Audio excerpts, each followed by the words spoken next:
जी अस्सलाम वालेकुम एवरीवन। आज का हमारा लेक्चर जो है it is the continuation of what we have studied in our previous to previous class. जो हमने ऑर्गेनाइजेशंस कवर की थी, we covered mainly two organisation SCO and BRICS. Today we are going to cover four more similar kind of organizations and grouping. One is SARC. After that we will see what is G7, and then after that we will cover NATO and United Nations. तो ये चार चीजें हम cover करेंगे इसमें. Do let me know if my voice is clear and is there no issue in the connectivity. Okay, it seems it is clear. Just a second.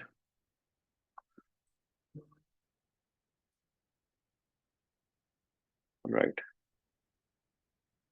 अच्छा जी, सबसे पहले हम बात करते हैं सार्क की.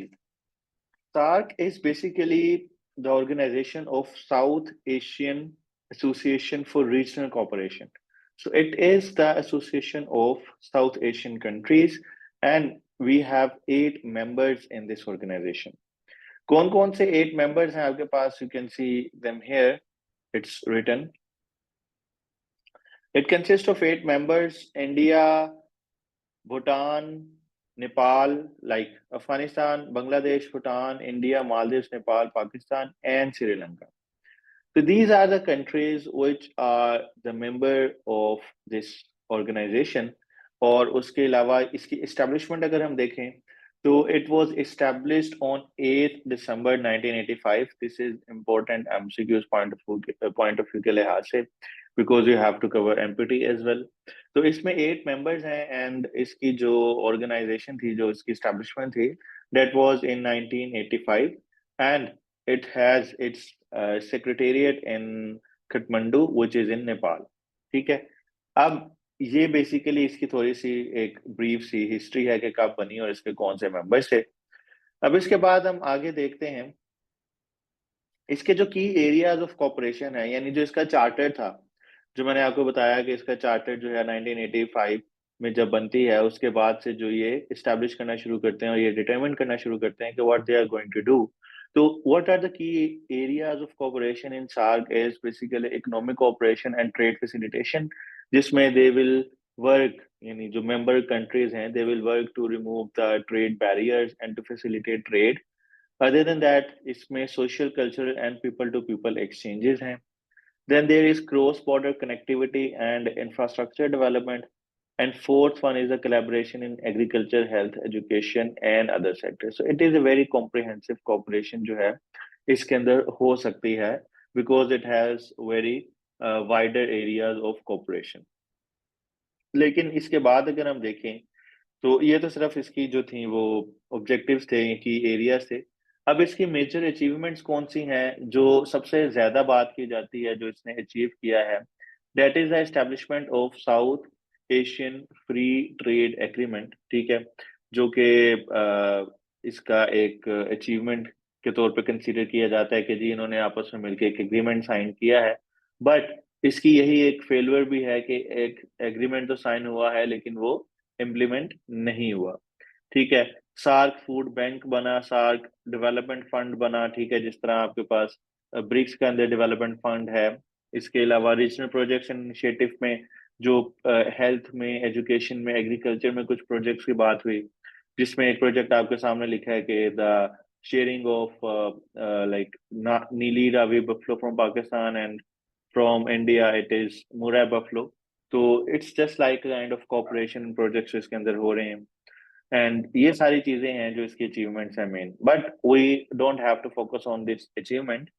जो मेन इशू है, जो क्वेश्चन पूछा जा सकता है, वो पूछा जा सकता है कि, और जो अभी रिसेंटली हुआ है, that is the currency swap framework for this period, जिसमें Reserve Bank of India it has introduce revised currency swap framework for SAARC countries. ठीक है, जिसमें वो अपने मेंबर स्टेट्स को जो उससे ट्रेड करते हैं उसको बैलेंस ऑफ पेमेंट के अंदर थोड़ी सी हेल्प कर सकता है और उनको अपनी करेंसी में ट्रेड करने का जो है वो मौका दे सकता है. So this is just a main announcement in SAARC in the previous days. But we are coming back to the topic. अब हमने सार्क का देखा, सार्क की चीजें आपने देखी, सार्क की एक और अगर पोटेंशियल देखेंगे तो it has like it comprises of nearly 3% of world area. It is 21%. It contains nearly 21% of world population and like roughly 4% of global GDP. But the main issue with SARC is, or the main important thing about SARC is that it is basically the organization of Asian countries, the organization of South Asian countries. अब South Asian countries की organisation है, but it is unable to transform itself into an organisation similar to ASEAN और something closer to European Union. मैंने ASEAN और European Union का आपको पहले भी पिछले ऑर्गेनाइजेशंस के अंदर एक्सप्लेन किया है, you can use them as reference here. तो क्या रीजंस हैं इसके फेलियर की, why SAARC is unable to deliver to its level जो भी उसकी एक्सपेक्टेशंस थी। 1985 से ये एस्टेब्लिश हुआ है। नाउ वी आर इन 2024, तो नियरली 40 इयर्स जो है इसको पास हो गए हैं इसकी एस्टेब्लिशमेंट पे। और 40 इयर्स में जो यूरोपियन यूनियन की अगर आप एवोल्यूशन देखेंगे, इट स्टार्टेड इन मेनली जो कोल कोऑपरेशन थी, फिर वहां से जो है मेंबर स्टेट उसके अंदर ज्वाइन करना शुरू किए एंड इट एक्सपेंडेड। और उसका जो है एक पूरा फ्रेमवर्क है, इंस्टीट्यूशनल मैकेनिज्म है, it has everything. But if you compare it with SAARC, despite of passing of so many years, ये अभी तक कामयाब नहीं हो सकी। उसकी रीजन मल्टीपल रीजन हैं। सबसे मेन जो रीजन अगर आप यहाँ से डिफरेंट एग्रीमेंट्स में लिखा हुआ है, जो रीजन है that is the trust deficit between the member state. अब ट्रस्ट डेफिसिट किस मेंबर स्टेट्स में आता है, आप अगर इसमें देखेंगे तो you have trust deficit between Pakistan and India. So there are two nuclear states in this organization which are against each other, and it's not only after like ये हुआ 85 के बनने के बाद, ये हमेशा से चलता आ रहा है right after the inception of these two countries. So ये जो ट्रस्ट इश्यूज हैं, लाइक पाकिस्तान जो है वो चाहता है कि वो बाकी कंट्रीज के साथ कोऑपरेट करे using the platform of SAARC, उसकी ट्रेड इंक्रीज हो रीजनल कंट्रीज के साथ, उसका कल्चरल एक्सचेंजेस हो, पीपल टू पीपल फ्लो हो। But at the same time Pakistan is basically having issues with India because of the support of India to to terrorist organizations to create instability in Pakistan। ठीक है, ये पाकिस्तान की side से issue है। India की side से India has this hegemonic agendas.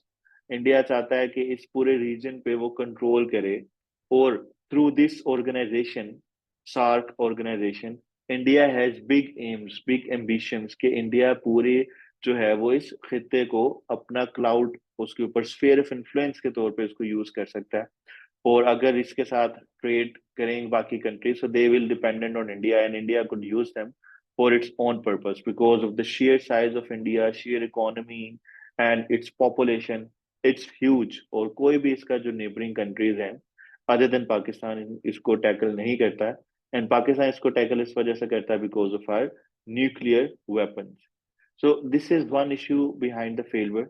Other issue के अभी हमने जो अफगानिस्तान को भी इसके अंदर ऐड किया था साल के अंदर, जो लास्ट एंट्री थी।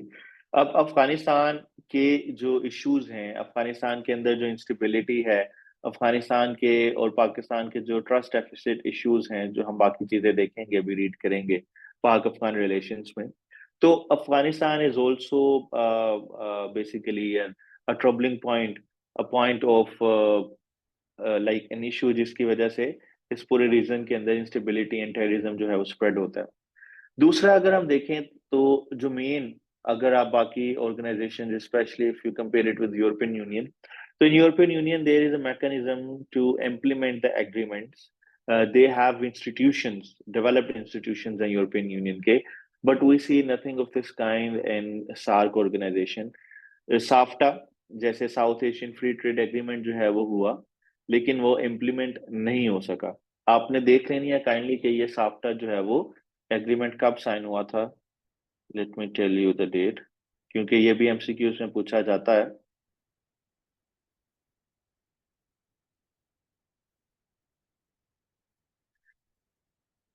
It was signed on 6 January 2004। Okay, और ये कब इफेक्ट में आया, came into effect in 2006. It is very important, आप ये याद कर लीजिए. It was signed in on like 6 January 2004, right. और ये 12th समिट के अंदर आया था. This is again an important MCQs आपके एफपीएससी के पॉइंट ऑफ व्यू के लिहाज से. तो अब देखिए 2004 में ये साइन हुआ, इम्प्लीमेंट इफेक्ट में आया, यानी उसके जो सारों ने रेटिफाई किया 2006 में. But it is still not implemented. We still do not see the free trade between the member state, and they are not willing because of the political issues, they are not willing to implement it. तो एक दूसरा issue ये है इसका, इसके failures में. The third issue is the no dispute resolution mechanism. इसके अंदर कोई ऐसा डिस्प्यूट रेजोल्यूशन मैकेनिज्म नहीं है जो कि जिसमें एक पूरी रीजनल कंट्रीज इन्वॉल्व हो, रीजनल कंसेंसस हो रीजनल इश्यूज पे. अब रीजनल इश्यूज कौन से हो सकते हैं आपके पास रीजनल इश्यूज में? फॉर एग्जांपल टेररिज्म है, क्लाइमेट चेंज है, क्रॉस बॉर्डर जो है वो इंसर्जेंसीज हैं, स्पोर्ट ऑफ जो फॉल्ट लाइंस हैं. जैसे अब इंडिया कहता है कि पाकिस्तान इंसर्जेंसी क्रिएट करता है इंडिया में, और पाकिस्तान कहता है कि it is India which is responsible to create insurgency in Pakistan.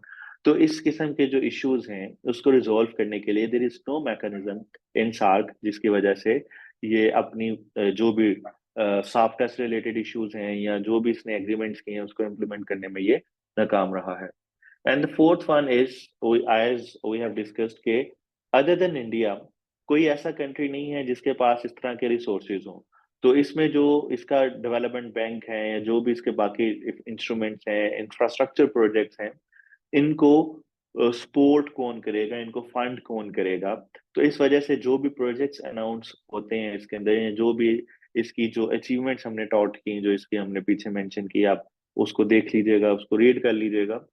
उसको इम्प्लीमेंट करने के लिए we don't have fund, requisite fund, और मेंबर स्टेट्स के पास नहीं है. इस वजह से इसकी एक ये रीजन है, मेजर रीजन है फेलियर की. अब इसके बाद देखते हैं हम challenges. Now if we want to revise SARC, अब वो मैंने नहीं लिखा कि why we need to revise SARC. Who can discuss this thing कि why revival of SARC is necessary or need of the hour? So who can discuss this thing? And then we will discuss what are the challenges in the revising of SARC. You can raise hand.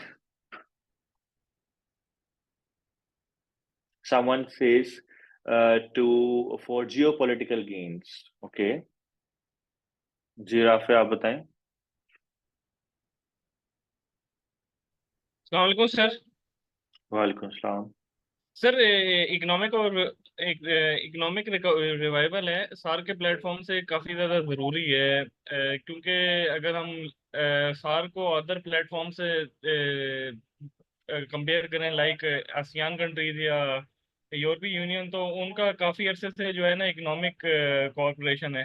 इस तरह का SAARC के ममालिक में देखने में नहीं मिलता. जिस तरह उन्होंने सेंटर ऑफ एक्सीलेंस इस्टेब्लिश किया हुआ है, स्टूडेंट्स क्रॉस द बॉर्डर एक जगह से दूसरी जगह जो है मतलब वो ट्रैवल करते हैं, स्कॉलरशिप्स हासिल करते हैं. और उसके साथ साथ सर इसमें अगर यूरोपीय यूनियन का देखा जाए तो उनकी एक ही करेंसी है, और ये एक जो यूनिपोलरिटी ऑफ वर्ल्ड है उसको भी एक एज ए चैलेंज कर सकता है.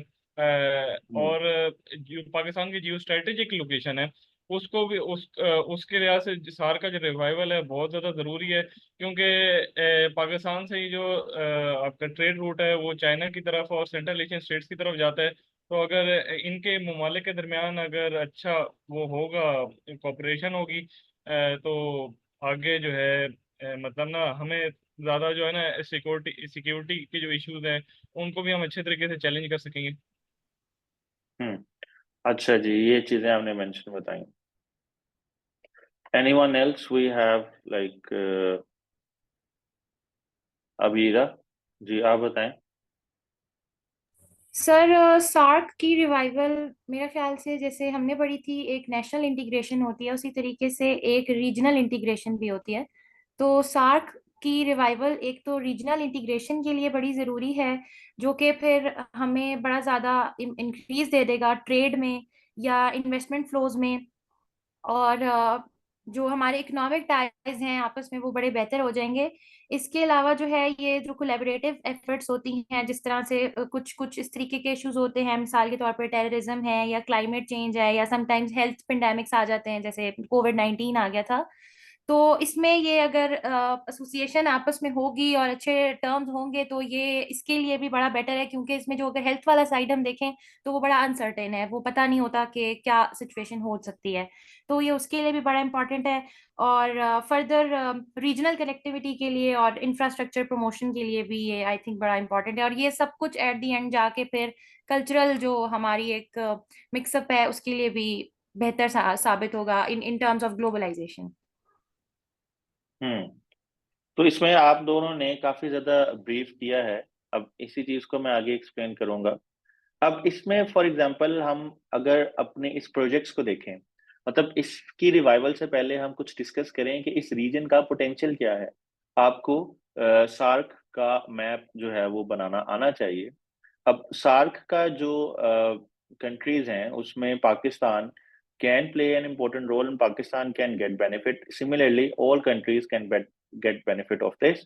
ठीक है। और इसमें जो आपके पास फॉर एग्जांपल इंडिया है and then we have Bangladesh and you have other countries. ठीक है। अब like you have like two countries here and Nepal, Bhutan, right? And then you have this Sri Lanka here. No, Sri Lanka is not here. Sri Lanka is somewhere here, and you have Afghanistan on this side. Afghanistan अच्छा नहीं बनाया। But this is a kind of rough map which you can draw. अब इस map को देखें आप। सबसे पहले हम बात करेंगे जियो इकोनॉमिक्स की। इसमें कोई हमने न्यू प्रोजेक्ट नहीं देखना। आपको सारे प्रोजेक्ट्स आपने पहले आपको पता है। कौन से प्रोजेक्ट्स की बात करेंगे? सबसे पहले अगर आप बात करें India Pakistan sorry Iran Pakistan pipeline की। ठीक है।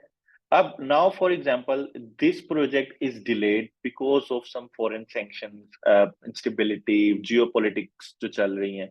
Now let's say if this block is revived and they work for geoeconomics for the improvement of this whole region। तो इस रीजन को, सारे रीजन को, इन सारी कंट्रीज को जो मैंने हाईलाइट की including Bangladesh, they need what they need gas, they need जो fossil fuels और they need energy। अब एनर्जी इनको आ सकती है या मिडल ईस्ट से, और विद इंफ्रास्ट्रक्चर कनेक्टिविटी जो कि इसका एक मेन प्रोजेक्ट है, it can like spark the momentum, the economic growth of this whole region. और इससे पॉवर्टी एलिवेशन हो सकती है, इससे जो आपकी इकोनॉमिक डेवलपमेंट हो सकती है, health, education, all these sectors can be improved. So this is one project. Other project जिसको आप डिस्कस कर सकते हैं that is TAPI. Tajikistan, Afghanistan, Pakistan, India. My bad, sorry.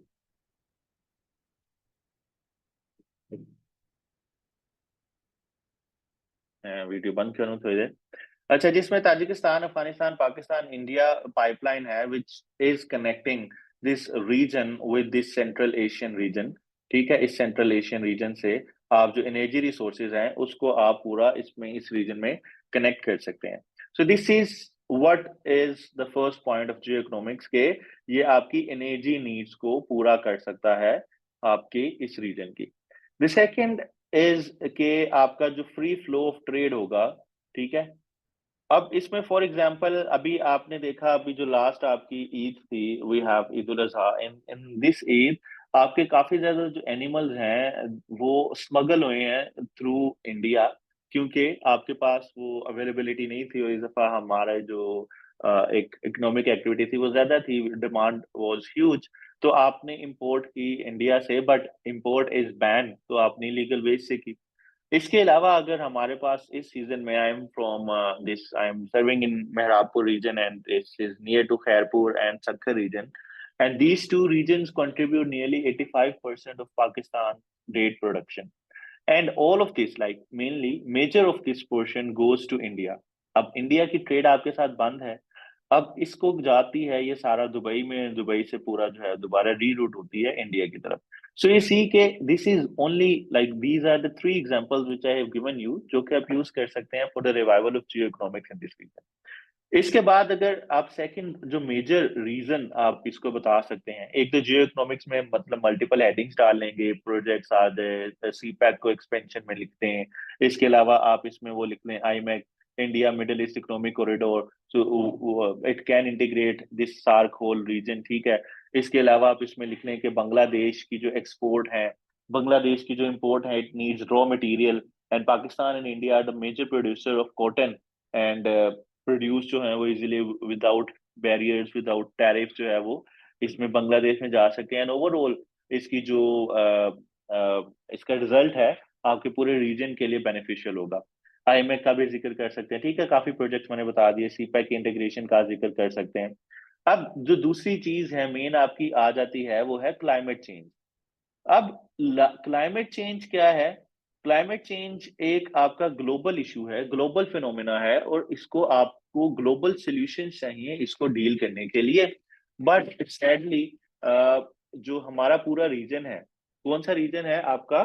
ये जो साउथ एशिया का रीजन है, it is greatly affected by this climate change. आप अभी देखें कि इंडिया के अंदर फ्लैश फ्लड्स आए, रोबस्ट जो एक रेनफॉल थी, और उसकी वजह से जो तबाही आई। इसके अलावा बांग्लादेश के अंदर जो साइक्लोन्स आते रहते हैं, and Afghanistan which is disaster prone region, recently in the last 2 years वहां पे ड्राउट्स हैं, प्रोलॉन्ग ड्राउट्स हैं, अर्थक्वेक्स हैं। तो इसमें जो डिजास्टर मैनेजमेंट की एक रीजनल अप्रोच आप ले सकते हैं, and this can help you this region to like have a collective voice against जो कल्प्रिट्स हैं क्लाइमेट चेंज के। क्लाइमेट जस्टिस की एडवोकेसी की जा सकती है, और ओवरऑल इस पूरे रीजन का जो आउटलुक है उसको इम्प्रूव किया जा सकता है।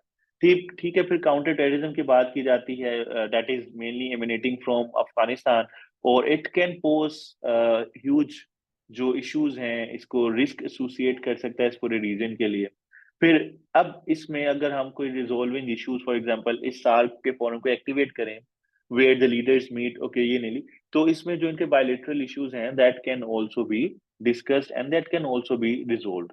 तो I think this is the potential of SAARC. Major potential आपने जियो इकोनॉमिक्स में रखना है, ठीक है। अब इसके अलावा इसमें जो एक और चीज जो आपका इश्यूज हम बात करते हैं, मैंने अपने कल पाकिस्तान अफेयर्स का लेक्चर जो दिया water issues, hydropolitics, I think Monday को मैंने एक्सप्लेन किया था आपको। उससे मैंने आपको बताया कि इसमें जो ये पूरा रीजन है क्लाइमेट चेंज की वजह से अफेक्टेड है, और इसमें वाटर इश्यूज जो है वो आप आगे नेक्स्ट पे आपको तंग कर सकते हैं।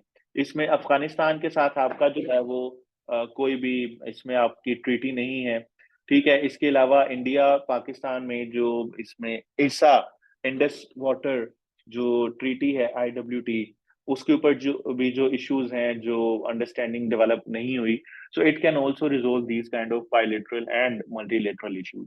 तो this is the scope, आप इसको लिख सकते हैं कि scope of SARC और why the revival of SARC is important or necessary. Is it clear? ये चीजें जो मैंने बताई हैं मेरे ख्याल से काफी हैं, इसके अलावा भी चीजें आ सकती हैं, but if you add these things, I think that would be enough.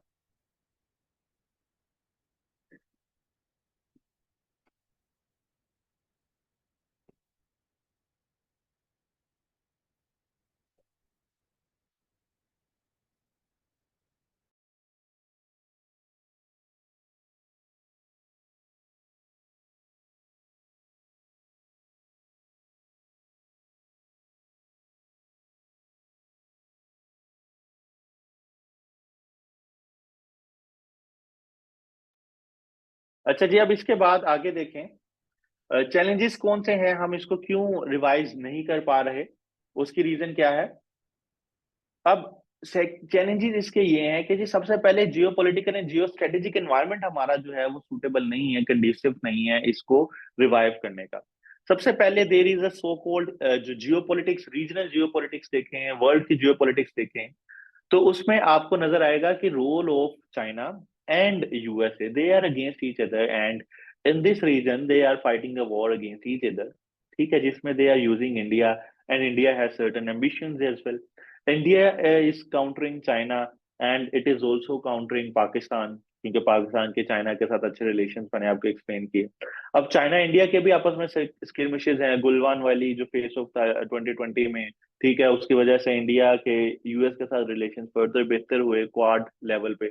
फिर Ukraine war in February increase polarization in this region. India जो है it's basically it's being India के ऊपर बेट की जाती है कि वो चाइना को अगर कोई कॉन्फ्लिक्ट आता है जिस तरह रशिया यूक्रेन कॉन्फ्लिक्ट है, तो इस रीजन में इंडिया जो है वो काउंटर कर सकता है।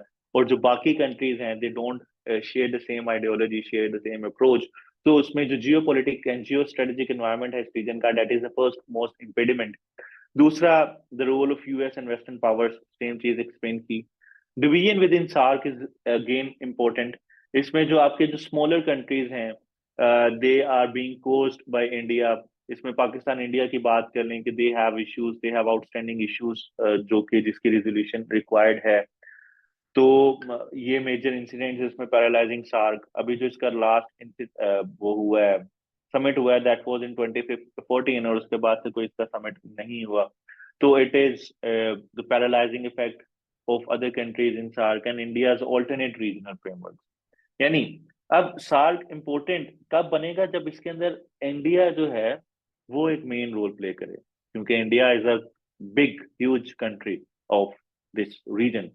अब India has some other aspirations. India is more interested in smaller regional approaches like जो BBIN उसका फ्रेमवर्क है, बांग्लादेश, भूटान, इंडिया, नेपाल नेटवर्क जो 2015 में पास हुआ है। It is the same thing जिसमें रीजनल कोऑपरेशन हो, फ्री ट्रेड एग्रीमेंट हो। इसके अलावा बीमस्टेक जो इसका एग्रीमेंट है, bay of Bengal, bay of Bengal जो है वो science and technology and economic cooperation framework, जिसके अंदर सारे बे ऑफ बंगाल के कंट्रीज आते हैं, जिसमें आपके पास थाईलैंड भी आ जाता है, उसके अंदर इंक्लूड होता है। तो उसके ऊपर जो है इंडिया का ज्यादा एम्फेसिस है कि क्योंकि इसके अंदर इंडिया के ऐसे रिलेशन नहीं है किसी और कंट्री में जिसके जो इसके पाकिस्तान के साथ है।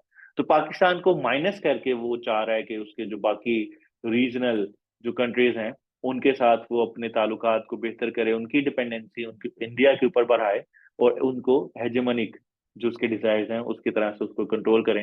एंड डेफिनेटली इकोनॉमिक गेन भी होगा उनको, स्मॉलर कंट्रीज को, they will get market access of India and trade potential and economic potential that is already there. But जो इसका पॉलिटिकल जो आउटकम होगा, that is the cloud of India जो कि वो अपना बढ़ाना चाहता है। एंड पाकिस्तान जो है वो कहता है कि भाई इक्वल इक्वल रहे सारे, लेकिन इंडिया जो है वो इक्वालिटी को नहीं कंसीडर करता। इंडिया चाहता है कि उसकी जो एक ओवरऑल एक रोल है, एक उसकी जो पे है, उसको कंसीडर किया जाए। तो these are the challenges which we have in the revising of SAARC in this region. Pakistan का क्या रिस्पॉन्स रहा है हमेशा से? अब पाकिस्तान का रिस्पॉन्स ये रहा है, पोजीशन और चैलेंज ये रहा है पाकिस्तान की, कि पाकिस्तान ने हमेशा से रीजनल एफर्ट्स की हैं इसको रिवाइव करने के लिए। ठीक है, alternate engagement, Pakistan prefer with working with other SAARC countries, ठीक है, माइनस इंडिया, लेकिन उसको इस तरह की कोई सक्सेस नहीं मिली। एनर्जी प्रोजेक्ट्स की अगर हम बात करें, जो कासा प्रोजेक्ट है 1000 मेगावाट, जिसमें 30% एनर्जी अफगानिस्तान के पास जाएगी, 70% जो है वो पाकिस्तान के पास जाएगी, लेकिन उसमें जो है वो इतनी कोऑपरेशन नहीं है, एक्सटेंसिव वर्क नहीं है जैसा इंडिया की इन्वॉल्वमेंट में हो सकता है। अब इम्पैक्ट है इंडिया पाकिस्तान एक्रीमोनी का, इसकी वजह से हमारी रीजनल कनेक्टिविटी बेहतर नहीं हो रही, और bilateral mechanism. The region largely relies on bilateral or intergovernmental mechanism, with India having stronger connection. So what does it mean? It means कि जी Pakistan, sorry for that. Actually video को टर्न ऑफ कर रहा हूँ बिकॉज मेरा जो यहाँ पे स्टैंड है इट्स नॉट स्टेबल, थोड़ा सा इशू है उसमें।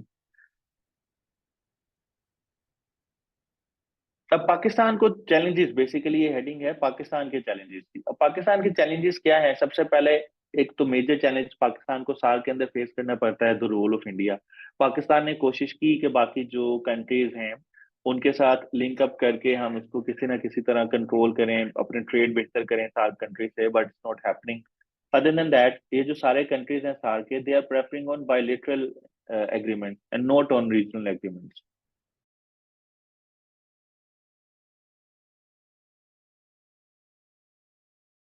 गाइस एक मिनट रुकिएगा,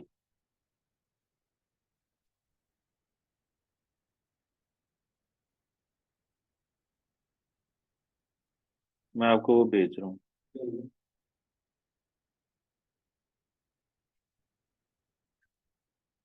भेज दूँ।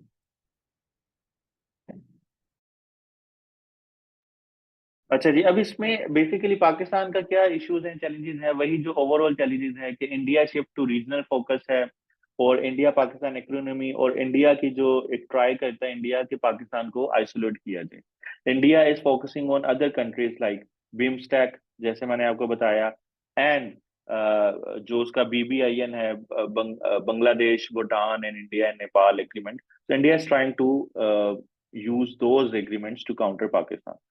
अब इसको बेसिकली पाकिस्तान की और चैलेंजेस आपसे सेम कंसिडर कर लें। अब मेन जो नेक्स्ट हेडिंग है वो ये है कि क्या फ्यूचर क्या है इसको रिवाइज करने का, ठीक है, क्या इसकी कोई पॉसिबिलिटी बन सकती है, प्रोस्पेक्ट बन सकते हैं इसकी रिवाइवल के। तो प्रोस्पेक्ट्स इसके बन सकते हैं, क्यों बन सकते हैं कि एक एक तो ये एक यूनिक रिप्रेजेंटेशन है साउथ एशियन कंट्रीज की, तो एक उसमें अफिलिएशन होगी नेचुरली हिस्टोरिकली कि they need to work with each other. इसके अलावा इसमें जो क्यों ये कोऑपरेट करेंगे, जो मैंने आपको स्कोप में बताया वही चीज कि स्मॉलर कंट्रीज का यहाँ पे इंटरेस्ट है पॉवर्टी रिडक्शन में, people to people contact, cultural exchanges में। There is a huge economic potential lying in this region, and there is institutional activity जिसमें अभी कमेटी लेवल इंटरेक्शन जो है वो चलती रहती हैं। So there is a prospect और देयर इज अ फ्यूचर के ये रिवाइव हो और ये वर्क करे, but there are lot of challenges and impediments इसकी वजह से ये अभी तक ये कामयाब नहीं होती। तो अगर हम इसको समराइज करें सार को कि what I have explained you, इसको आप अगर हेडिंग्स में एक्सप्लेन करना चाहें तो यू कैन सिंपली समराइज के what is the objective of SAARC, जो आप याद करेंगे हेडिंग्स में, इसको नोट्स में बनाएंगे सारी ऑर्गेनाइजेशंस को, नॉट ओनली फॉर सार्क लेकिन सारी ऑर्गेनाइजेशंस के आपके नोट्स इसी तरह होंगे। ऑब्जेक्टिव्स क्या हैं, फिर किसी ना किसी ऑर्गेनाइजेशन की कुछ अचीवमेंट्स होंगी, ठीक है, अचीवमेंट्स आप बताएंगे। फिर उसके बाद इसका बताएंगे इसकी सिग्निफिकेंस, मतलब सबसे पहले आपको इसकी सिग्निफिकेंस पता होनी चाहिए किसी भी ऑर्गेनाइजेशन की, सिग्निफिकेंस क्या है या उसका बैकग्राउंड क्या है, कब बनी, ठीक है, और वो कितने मुल्कों पे मुश्तमिल है, GDP कितनी है, पॉपुलेशन कितनी है, etc, ये कुछ स्टैट्स आपने याद करने हैं। अचीवमेंट्स आपको याद होनी चाहिए इसकी ऑब्जेक्टिव्स के बाद। फिर उसके बाद इनके चैलेंजेस याद होने चाहिए कि क्या क्या चैलेंजेस है, ये मटेरियलाइज क्यों नहीं हो पा रही। फिर उसके बाद आप इसका लिखेंगे कि इसका स्कोप क्या है, या वाई इट इज इम्पोर्टेंट, ठीक है, इट इज नेसेसरी ऑर्गेनाइजेशन, या इसका रिवाइवल जरूरी है। कार के अंदर रिवाइवल लिख देंगे, SCO की भी बता देंगे उसका स्कोप क्या है, इसी तरह ब्रिक्स का भी बता देंगे कि क्या हो सकता है, आप अपने एनालिसिस करके उसको लिख सकते हैं। फिर उसके बाद चैलेंजेस के बाद आप उसको हाउ टू रिवाइव, ठीक है, फ्यूचर उसका बता सकते हैं कि किस तरह हो, वो वही चैलेंजेस का जो सोल्यूशन होगा वो इसमें आ जाएगा। तो आप ये लिख के इसका एक टेबल बना लें सारी ऑर्गेनाइजेशंस का। यहाँ पे आप SCO लिखते हैं, ठीक है, उसके बाद आप ये सार्क लिखते हैं यहाँ पे, और ब्रिक्स लिख लें।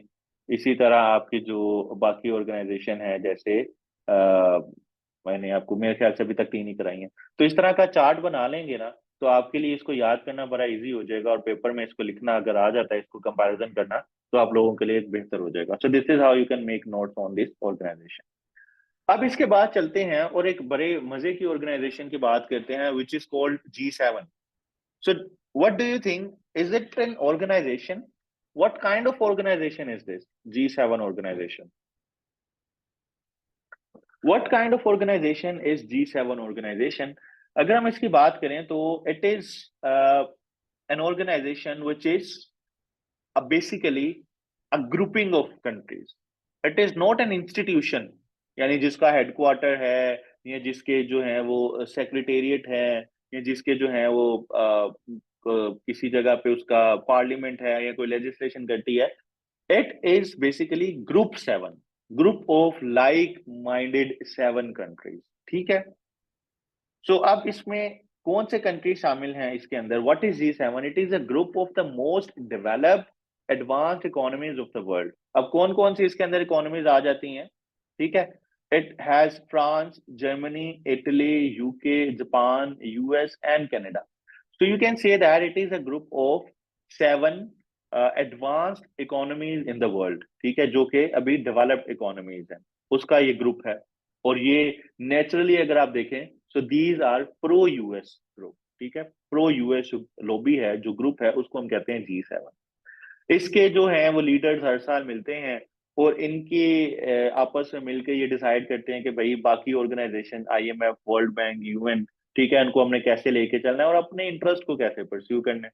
इनके हर साल जो है समिट होते हैं और इसकी जो प्रेसिडेंसी है कभी किसी मुल्क के पास होती है और कभी किसी मुल्क के पास होती है, मतलब 1 by 1 रोटेट कर रही होती है। ये ओरिजिन इसका कहाँ से होता है? ओरिजिन इसका समझने की जरूरत है। ये स्टार्ट होता है 1973 में, जब ऑयल क्राइसिस होता है, यानी ऑयल एम्बार्गो लगा दिया जाता है from the middle east countries, क्योंकि बिकॉज ऑफ दिस इसराइल और गजा कॉन्फ्लिक्ट जो वॉर है, उसी में तब कोई इशू क्रिएट हुआ था। उसके बाद यहाँ पे ऑयल एम्बार्गो लगा दिया जाता है and as a result of that in countries पे, इन इकोनॉमीज पे, डेवलप्ड इकोनॉमीज पे काफी ज्यादा जो है वो इकोनॉमिक प्रेशर आता है, फाइनेंशियल स्ट्रेन आता है। एंड देन ये कंट्रीज आपस में मिलकर बैठते हैं और कहते हैं कि भाई अब हम इसको कैसे जो है वो इससे डील करेंगे। आप इसी तरह समझ लें कि एक गली के अंदर 4-5 घर जो है वो आपस में बड़े अच्छे बने हुए हैं और वो आपस में मिलकर जो है वो कोऑपरेट करके ओवरऑल जो अपने इश्यूज हैं उसको रिजोल्व करने की कोशिश करते हैं और सारे लाइक माइंडेड हैं। तो इसी तरह ये G7 कंट्रीज हैं। अब इसकी ग्रुपिंग इस तरह की है कि it is informal one, decision जो है वो कंसेंसस के थ्रू होता है और इसमें कोई लेजिस्लेशन नहीं होती। मतलब जिस तरह यूरोपियन यूनियन का एक पार्लियामेंट है, इसी तरह इसकी कोई पार्लियामेंट नहीं है। It is simply the grouping, एक टेबल टॉक्स करते हैं ये वाले कंट्रीज। और ये ग्लोबल इसकी सिग्निफिकेंस क्यों है? इसकी सिग्निफिकेंस इस वजह से है जो मैंने यहाँ पे लिखी है। It has nearly 60% of global net worth. It's too much, like इसकी जो ग्लोबल वर्थ की बात करें, जो ग्लोबल सिग्निफिकेंस की बात करें G7 की, it has nearly 60% of it. अगर ग्लोबल GDP की बात करें, it is nearly 50% and population में 10% है। लेकिन वेल्थ की बात करें, so these are the wealthy countries. और इस वक्त आपको पता है कि wealth is the main tool which can control the global politics. तो इसकी ये सिग्निफिकेंस है, आप लोगों को याद होनी चाहिए। अब इसके अलावा कुछ और भी ग्रुपिंग है जो कि आपको सुनने में आती होंगी आप सबके सामने, और आप देखते होंगे उनके भी समिट होते हैं। पहले होता था G8, जिसके अंदर रशिया को भी इंक्लूड किया गया, लेकिन जब 2014 में रशिया ने एनेक्स किया क्रीमिया को तो इसको निकाल दिया गया। उन्होंने कहा नहीं भाई ये हमारे साथ नहीं रहेगा, और अब यही कंट्रीज G7 वाले कंट्रीज रशिया के ऊपर सैंक्शन भी लगाते हैं। एक और आपने वर्ड सुना होगा G20 का। G20 के अंदर आपके पास आ जाता है तुर्की, European union as a whole, Argentina, Brazil, China, India, South Africa. So ये डेवलपिंग एंड डेवलप्ड कंट्रीज। अगर हम इसके अंदर G7 के अंदर जो मेजर G20 इकोनॉमीज डाल लें, जिसके अंदर चाइना है, ब्राजील है और तुर्की है और इंडिया है, अगर इनको डाल लें तो दे विल जो कोरिस्पॉन्ड करेंगे नियरली 80% ऑफ वर्ल्ड GDP। तो this is a huge group, like ऐसे group of 20 countries which share nearly 80% of the world GDP। तो ये आपको बेहतर याद होना चाहिए कि कभी कोई पूछ ले या कभी कोई आप टॉपिक पढ़ रहे हो या आर्टिकल पढ़ रहे हो, आपको नहीं पता G20 क्या है, G7 क्या है, so you need to have some basic understanding of this. अब बेसिक अंडरस्टैंडिंग एक्सप्लेन करने के बाद हम बात करते हैं कि G7 के जो कंट्रीज हैं उनको क्या चैलेंजेस हैं। ये याद नहीं आपने करने, बट यू शुड नो के जो प्रो यूएस कंट्रीज हैं, what are they facing, the crisis they are facing, और उसके बाद what are they up to, वो क्या कोशिश कर रहे हैं दुनिया को कंट्रोल करने की, ग्लोबल वर्ल्ड ऑर्डर को इंश्योर करने के लिए उनकी क्या कोशिशें हैं। अगर हम इनकी चैलेंजेस की बात करें तो मेजर जो चैलेंजेस हैं इनके, मेनली जो बजट डेफिसिट की बात होती है, ठीक है, ठीक है, इनका जो डेट है वो काफी ज्यादा इनका इंक्रीज कर गया है। इसके जो मेनली जो G7 कंट्रीज का जो डेट है वो कौन देता है? वो चाइना देता है इनका डेट। चाइना इनका जो है वो इंटरनेशनल इनके बॉन्ड्स चाइना ने परचेज किए हुए हैं। तो इनका जो मेजर क्राइसिस है वो ये चल रहा है, ठीक है। इसके अलावा अगर इटली में देखें उसका भी बजट डेफिसिट है, यूके का देखें को तो यूके में भी डेट प्रोजेक्शंस हैं, Japan is also having high level of debt, domestic ownership, interest payment, ठीक है। और ये सारे जो ओवरऑल, यानी अगर हम इसमें चैलेंजेस, एक मेजर चैलेंज देखें आपको बताऊं तो it is their economic stagnation, जो मैंने आपको यूएस वर्सेस चाइना में बताई थी।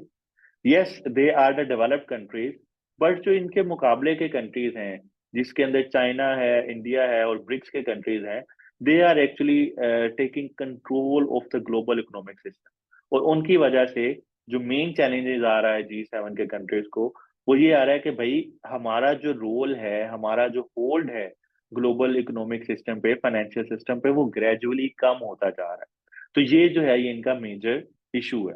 आपने इसको रीड कर लेना, इसको याद करने की इतना जरूरत नहीं। अब एक चीज इसमें आपने ये देखनी है कि ये किस तरह जो है वो टैकल करते हैं ग्लोबल सिक्योरिटी रिस्क को और ग्लोबल इकोनॉमिक क्राइसिस को आपस में जब मिलते हैं। अब लास्ट ईयर जब G7 की प्रेसिडेंसी थी, तो इसमें उन्होंने जो था वो एंटी कोर्शन पैक्ट बनाया कि भाई हम ऐसे कंट्रीज जिसको चाइना से डर है, यानी उन्होंने एंटी चाइना पॉलिसीज बनाई कि भाई China belt and road initiative से बाकी कंट्रीज को कंट्रोल कर रहा है, ठीक है, जिसमें श्रीलंका है। और अभी आपने रिसेंट स्टेटमेंट देखी यूएस के एक डिप्टी सेक्रेटरी की, जो पाकिस्तान के अंदर होते हैं, कि जी वो बिल पास करेंगे नियरली $100 मिलियन का, पाकिस्तान को डेमोक्रेसी की कंटिन्यूटी के लिए सपोर्ट प्रोवाइड करें। So it's a kind of the same kind of thinking जो कि G7 कंट्रीज की हैं, कि दे विल ट्राई कि वो कंट्रीज जो कि यूएस क्लाउड के अंदर जा रही हैं उनको अपने अंदर रोकने के लिए, यूएस चाइना के पास ना जाने के लिए उनको वो कंट्रोल करें और उनको जो है वो पिनट्स दें।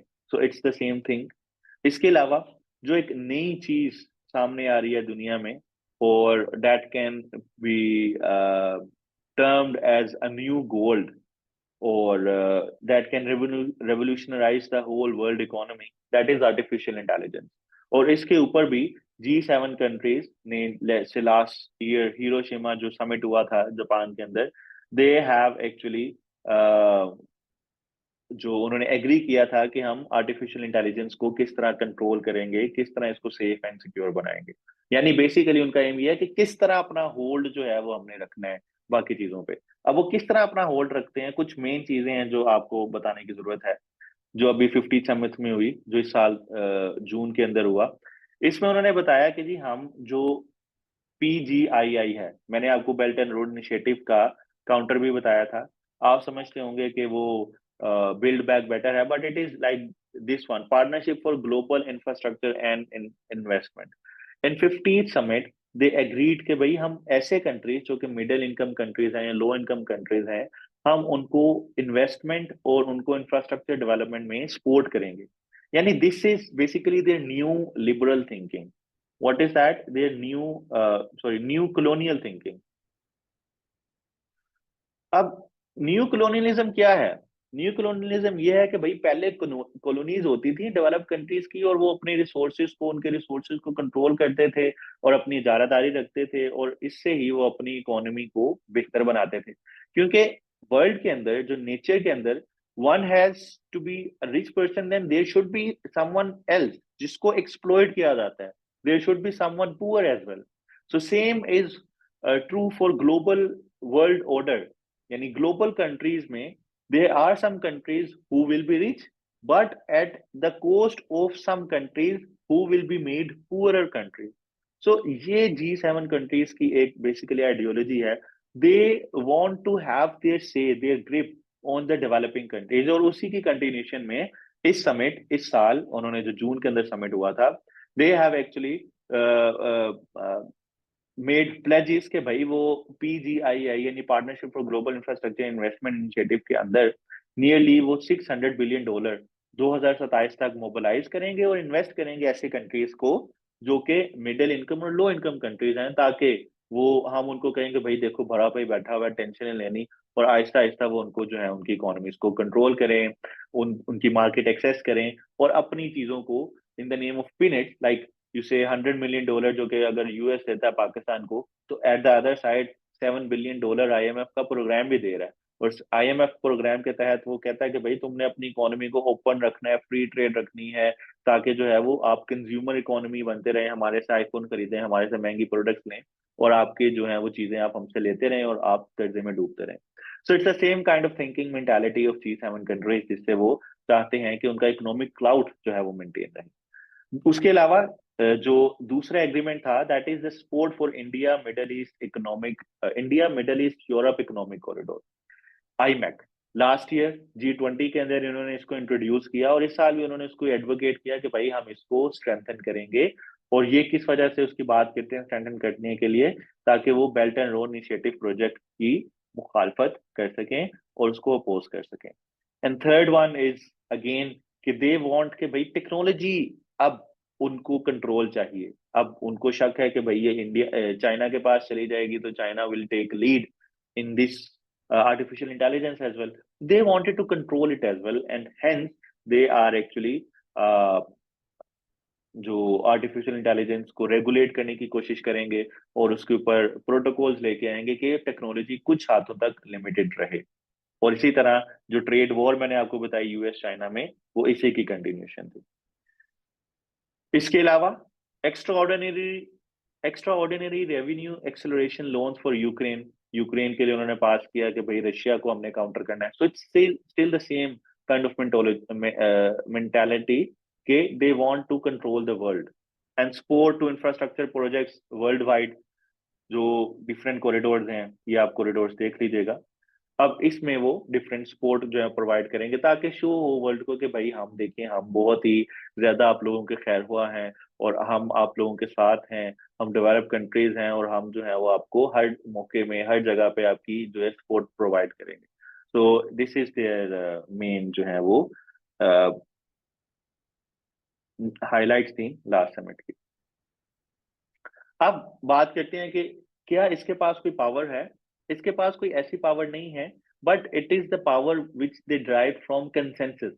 ये कंसेंसस डेवलप करते हैं, all countries are pro American and hence their say can have an important role on global politics. जैसे रशिया के ऊपर सैंक्शंस की बात की तो G7 can play an important role.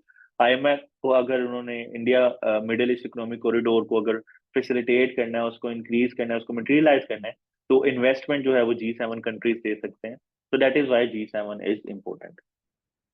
तो यहाँ तक क्लियर हो गया, G7 का पता लग गया, और जो लास्ट समिट हुआ था G7 का वो भी आप लोगों ने देख लिया। अगर इसके ऊपर कोई क्वेश्चन आए तो आप बता सकते हैं कि भाई उसकी जो अचीवमेंट्स थी, जो उसकी हाईलाइट्स थी, उन्होंने क्यों लेके आया और उसकी मेन हाईलाइट्स क्या थी, और उसका ग्लोबल पॉलिटिक्स पे इम्पैक्ट क्या हो सकता है। इम्पैक्ट क्या होगा? वही इम्पैक्ट जो मैंने आपको बताया, multipolarity, controlling of Western hegemony and ensuring US hegemony, ensuring their control over the markets of developing countries and etc. तो ये चीजें आप इस पे लिख सकते हैं। यहाँ तक चीजें क्लियर हैं आप सबको? जो लेट मी नो अगर आपको यहाँ तक चीजें क्लियर हैं और मेरे साथ हैं आप लोग, घूम नहीं गए तो। आज मैं आपको काफी ज्यादा घुमा रहा हूँ। अब हम चलते हैं यूनाइटेड नेशंस, और यूनाइटेड नेशंस की सैर करके आते हैं सबसे पहले। अब United nation league of nation से बनती है, और ये तब पैदा होती है जब वर्ल्ड वॉर 2 खत्म होती है। आप में से काफी स्टूडेंट्स का इंटरनेशनल रिलेशंस भी होगा, और इंटरनेशनल रिलेशंस एक मेरा फेवरेट सब्जेक्ट है। I got good marks in IR, but I can not teach IR क्योंकि मैं इतना इन नहीं हूँ थ्योरीज में और उसको उसकी अंडरस्टैंडिंग को एक्सप्लेन करने में। कुछ चीजें मैं आपको एक्सप्लेन कर सकूंगा, और उसके लिए कुछ सेशन हम करेंगे जब मैं IR की चीजों को रिवाइज करूंगा, बट नॉट राइट नाउ। लेकिन अगर हम IR की बात करें तो IR में कुछ कुछ ऐसी चीजें हैं जो कि आपके करंट अफेयर्स में भी काफी ज्यादा हेल्प करती हैं, और करंट अफेयर्स की चीजें ही आपके IR में जाके आपको हेल्प करेंगी। अब यूनाइटेड नेशन, इसके ऊपर क्वेश्चन भी आ सकता है। आपके करंट अफेयर्स का सिलेबस भी है और आपके IR का भी सिलेबस है। यूनाइटेड नेशंस फॉर्म हुई 78 ईयर्स पहले on October 24, 1945। The date is very very important. अब ये कब बनी, क्यों बनी? क्योंकि वर्ल्ड वॉर 2 के बाद उन्होंने देखा कि there should be some organization, some world governing body, जो कि डिटरमिन करे कि भाई दुनिया में जो कॉन्फ्लिक्ट्स हैं उनको हमने रिजोल्व करना है, जो ग्लोबल आउटस्टैंडिंग इश्यूज हैं हमने उसको रिजोल्व करना है। यानी वर्ल्ड वॉर टू की मार खाने के बाद, इतनी लड़ाइयों के बाद, वर्ल्ड की जो पावर कंट्रीज थी at that time, they decided कि let's discuss it together. Let's have an organization where everyone or anyone can raise voice और उसकी आवाज को सुना जाए। ये तब उनका ऑब्जेक्टिव था। ठीक है, इसके ऑब्जेक्टिव्स क्या थे? इनिशियल ऑब्जेक्टिव कि भाई वर्ल्ड वॉर टू की तरह कोई वॉर ना हो, ठीक है, पीस मेकर हो, promote international security and stability करे, कोई ग्लोबल कॉन्फ्लिक्ट्स हैं उसको रिजोल्व किया जाए। तो ये उसके जो थे वो एट दैट टाइम इसके जो ऑब्जेक्टिव थे वो ड्राफ्ट किए गए। इसका ऑर्गेनाइजेशन स्ट्रक्चर कुछ इस तरह से है कि इसके कुछ 6 ऑर्गन्स हैं। 5 ऑर्गन्स ये हैं जिसमें जनरल असेंबली है, हर कंट्री उसका मेंबर है। सिक्योरिटी काउंसिल है जिसके अंदर सिर्फ 5 मेंबर्स हैं। इकोनॉमिक एंड सोशल काउंसिल है जिसका आपने बहुत कम सुना होगा। ट्रस्टीशिप काउंसिल है। अब ट्रस्टीशिप काउंसिल खत्म हो गया क्योंकि अब दुनिया में कोई कॉलोनी रही नहीं। पहले ये होता था कि कॉलोनी होती थी तो कॉलोनी को जब आजाद करने लगते थे तो उसको ट्रस्टीशिप के पास दे देते थे यूएन की कि भाई आप उसके मामलात को देखें, आप उसको संभालें। और एक उसका यूएन सेक्रेटेरिएट है जहाँ पे सारी चीजें जो भी यूएन की बॉडीज हैं, यूएन की कमेटीज बनी हुई हैं, यूएन के ऑब्जर्वेटरी ग्रुप्स हैं, वो सारे जो चीजों को डील करते हैं, यानी जो यूएन की ब्यूरोक्रेसी है वो यूएन सेक्रेटेरिएट में है। और आप सीएसएस करने के बाद you can get a chance to go to the UN secretariat, और हमारे पास भी चांस होगा पीएस और ओएमजी वाले जो ग्रुप्स हैं कि वो in future they can be a part of UN secretariat and they can serve in UN और in any country through UN, so it can give you a good opportunity. इसके अलावा जो 6 इसका ऑर्गेनाइजेशन है जिसके ऊपर अभी काफी ज्यादा बात चलेगी, that is international court of justice, और जो उसका अभी डिसीजन आया था ऑन इसराइल। अब ये वाली चीज, इसकी जो सिग्निफिकेंस है, इसकी इंपॉर्टेंस है आईसीजे की, वो हम गजा वाले कॉन्फ्लिक्ट में डिस्कस करेंगे। आज के टॉपिक में वो हम इसको डिस्कस नहीं करेंगे। और आपने ये देख लेना है कि इसके जो 5 ऑर्गन्स हैं उनका हेडक्वार्टर है, जनरल असेंबली का हेडक्वार्टर है, यूएनएससी का हेडक्वार्टर है, इसी तरह जो यूएन सेक्रेटेरिएट है उसका हेडक्वार्टर किधर किधर है, तो आप लोगों ने याद कर लेना है, एमसीक्यूज में पूछा जा सकता है। अब तो ये इसकी हमने मेन चीजें देखी। अब हम आगे देखते हैं इंपॉर्टेंस क्या है यूएन की। इंपॉर्टेंस वही जो इसके ऑब्जेक्टिव्स हमने डिस्कस किए कि एड्रेसिंग ग्लोबल चैलेंजेस। कौन से ग्लोबल चैलेंजेस के भाई किसी जगह कॉन्फ्लिक्ट हो सकता है, अगर हो जाए तो यूएन अपने पीस कीपिंग मिशन भेजता है कि भाई हम यहाँ पे पीस को इंश्योर करेंगे।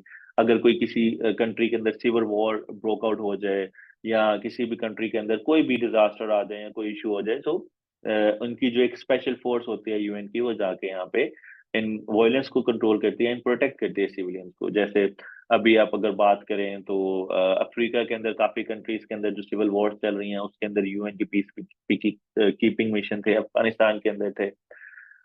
तो ये चीजें आपके सामने हैं। इसी तरह गजा के अंदर भी यूएन पीस कीपिंग मिशन जो है, इसका एक स्पेशल इंस्टीट्यूट है, वो वहां पे काम करता है, ह्यूमैनिटेरियन असिस्टेंस प्रोवाइड करता है, डेवलपमेंट प्रोग्राम्स देता है। यानी हमारी ब्यूरोक्रेसी को डेवलपिंग कंट्रीज की, फॉर एग्जांपल कोविड इशू आपने देखा, कोविड के अंदर यूएन ने काफी एक्टिव रोल प्ले किया था। Environment and climate change advocacy में जो कॉन्फ्रेंस ऑफ पार्टीज होती है, हर साल कॉन्फ्रेंस होती है क्लाइमेट चेंज को कंट्रोल करने के लिए, तो जितनी भी ट्रीटीज हम देखेंगे क्लाइमेट चेंज की, वो सारी यूएन की मनहूने मिन्नत है। इसके अलावा उसका जो अभी जो रिसेंट उसका एक गोल चल रहा है, सस्टेनेबल डेवलपमेंट गोल, और जिसके तहत वो दुनिया में सस्टेनेबिलिटी की बात करता है और बात करता है कि हमने किस तरह चीजों को, पॉवर्टी को खत्म करना है, एजुकेशन सबके लिए प्रोवाइड करनी है, अर्बनाइजेशन को किस तरह बेहतर करना है, पॉपुलेशन को किस तरह कंट्रोल करना है, जेंडर को किस तरह जो है वो इक्वल करना है, जेंडर वायलेंस को किस तरह खत्म करना है। यानी इस तरह की जो आइडियल चीजें हैं वो उसने एसडीजीज के अंदर रखी, और इसके अंदर वो ग्लोबल सपोर्ट कंसेंसस बिल्ड करने की कोशिश करता है। तो ये है जी इंपॉर्टेंस उसकी यूएन की। अब हम बात करेंगे अचीवमेंट। अब मेरे बताने से पहले आप लोग बताएं, do you think we have any achievement by united? ज्यादा आप लोगों ने इसको मेंशन किया है। सबसे पहले आप देखें इसका importance of UN addressing global challenges, आपको स्क्रीन शेयर नजर आ रही है।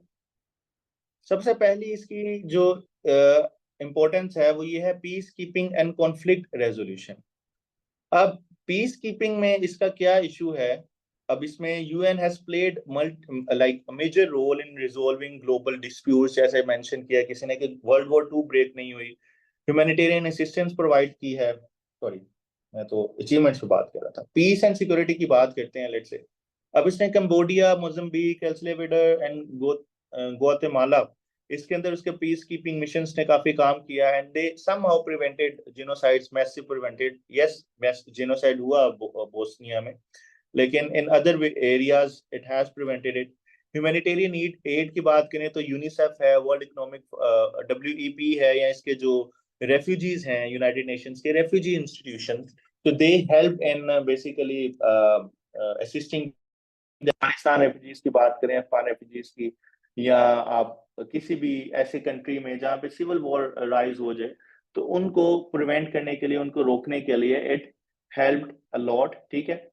इसके अलावा अगर हम बात करें ह्यूमन राइट्स की, तो यूनाइटेड नेशंस की डिक्लेरेशन है जो 1950 में इसने दी ह्यूमन राइट्स को प्रोटेक्ट करने के लिए, और इसका एक ह्यूमन राइट वॉचडॉग है यूएन का, जो कि कंट्रीज में, स्पेशली डेवलपिंग कंट्रीज जहाँ पे डिक्टेटरशिप है, जहाँ पे ह्यूमन राइट्स की वायलेशंस होती हैं, तो इसकी ग्लोबल एडवोकेसी करती है, ग्लोबल सपोर्ट प्रोवाइड करती है और ग्लोबल उनको हाईलाइट करती है।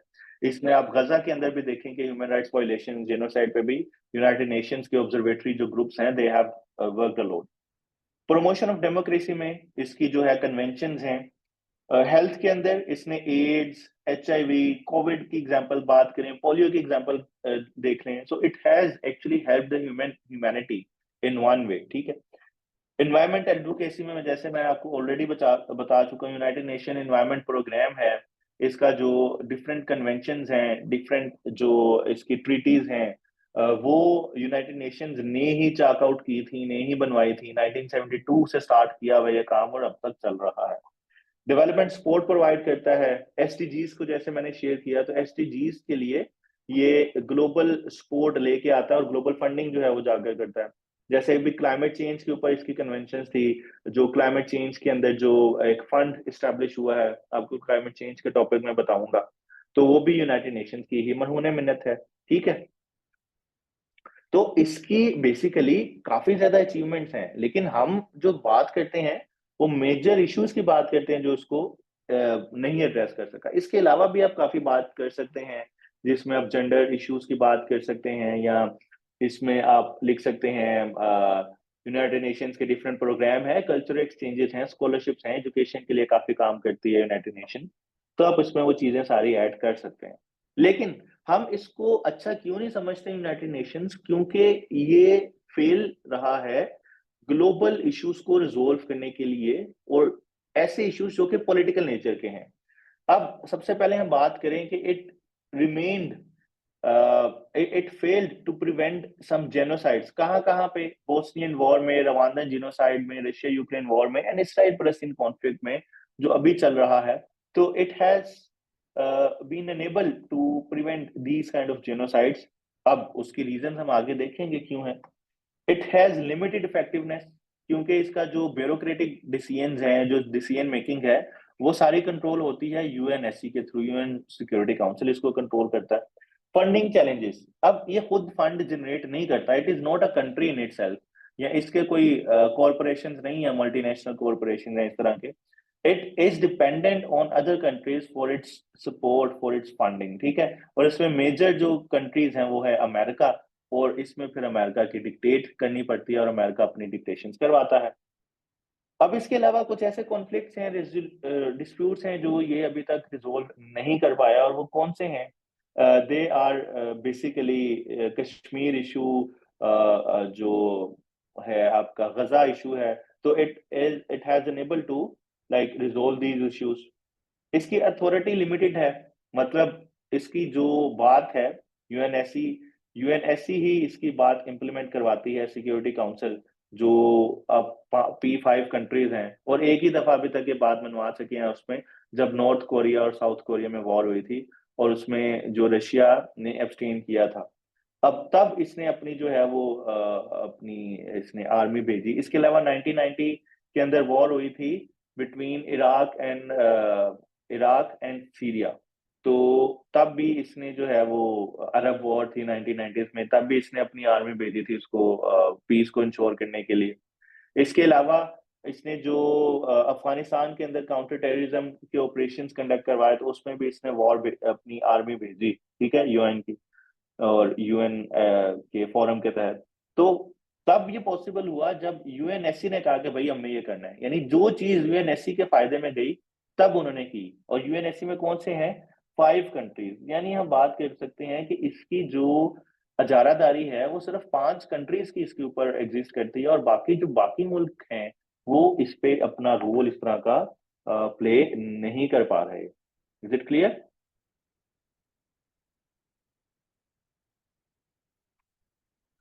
अब उसके बाद हम बात करें, यहाँ पे चीजें क्लियर है आप सबको? काफी ज्यादा एग्जांपल्स हैं इसके ऊपर, ऐसे भी आ सकता है आप सबके लिए, तो आपने इसको देख लेना है, it is very important. Political influence भी है, ठीक है। और पॉलिटिकल इन्फ्लुएंस किसका है आपके पास इसमें? यूएस का और जो G7 कंट्रीज का, जैसे मैंने आपको बताया। अब इसके बाद अगर हम देखें, जिसके भी क्वेश्चन है मैं डिस्कस करूंगा, पॉवर्टी एंड इनइक्वालिटी।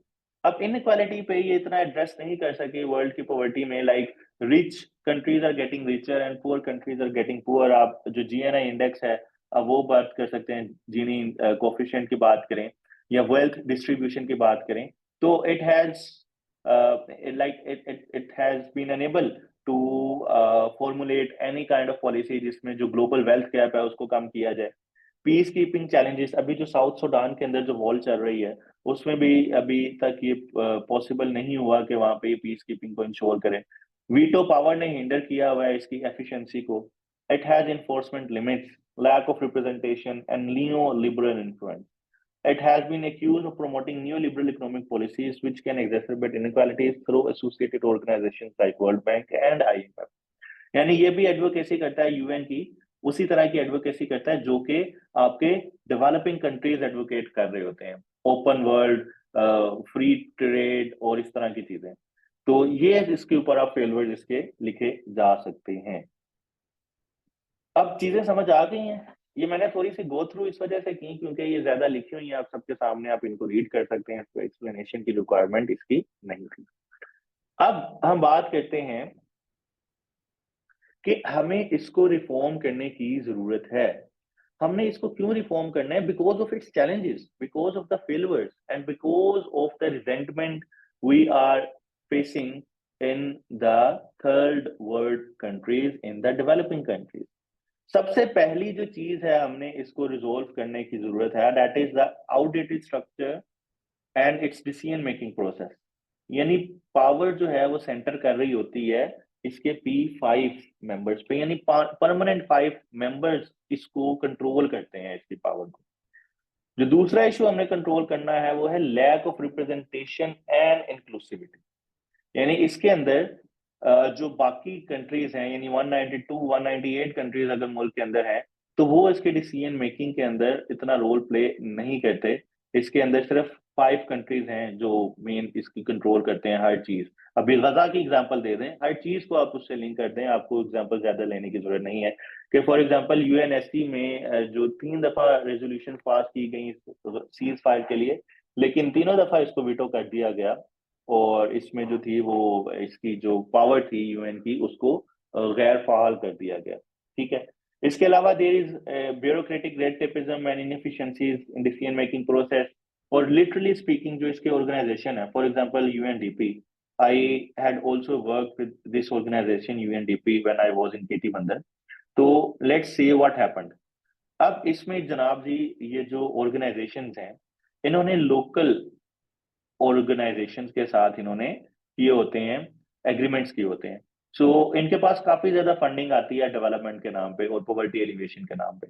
अब ये जब लोकल ऑर्गेनाइजेशंस के साथ एसोसिएशंस करते हैं तो उसमें भी हमारी तरह के लोग होते हैं जो कि एक रोजी पिक्चर प्रिडिक्ट करते हैं। फॉर एग्जांपल अगर हम डिजास्टर मैनेजमेंट की बात करें तो हम एक अपनी मर्जी का अपने ही बैकग्राउंड से रिलेटेड कहेंगे कि भाई ये मेरा गोट है या मेरा देहात है, इधर जाके मैं जो है ना लोगों को अवेयरनेस प्रोवाइड करता हूँ। तो जो सारी चीजें हैं वो इनकी पूरी ग्राउंड लेवल पे उस तरह इंप्लीमेंट नहीं हो पाती ब्रॉडर लेवल पे, और इसमें सिर्फ स्मॉल पर्सन जो कि एक वेरी स्मॉल ग्रुप जो है जिनके इंटरेस्ट इन्वॉल्व होते हैं वो इससे फायदा उठाते हैं। अब when I was in Keti Bandar तो आई नोटिस्ड कि जो भी इनकी फंडिंग थी वो सिर्फ एक कंसाइज एरिया से लिमिटेड थी, उससे ही रिलेटेड थी। इसके अलावा इन्होंने किसी को राशन प्रोवाइड नहीं किया, बैग्स प्रोवाइड नहीं किए, ट्रेनिंग प्रोवाइड नहीं की, और एक स्पेसिफिक ज्योग्राफिकल एरिया और वो वही एरिया था जो कि लोकल ऑर्गेनाइजेशन का था, यानी जिस बंदे से रिलेटेड, जिस जिस बंदे का वो ऑर्गेनाइजेशन थी, उसी के बैकग्राउंड से रिलेटेड जो उसका एरिया था, उसी पे सारी इन्वेस्टमेंट की जा रही थी, उसी में सारी इंप्रूवमेंट की जा रही थी।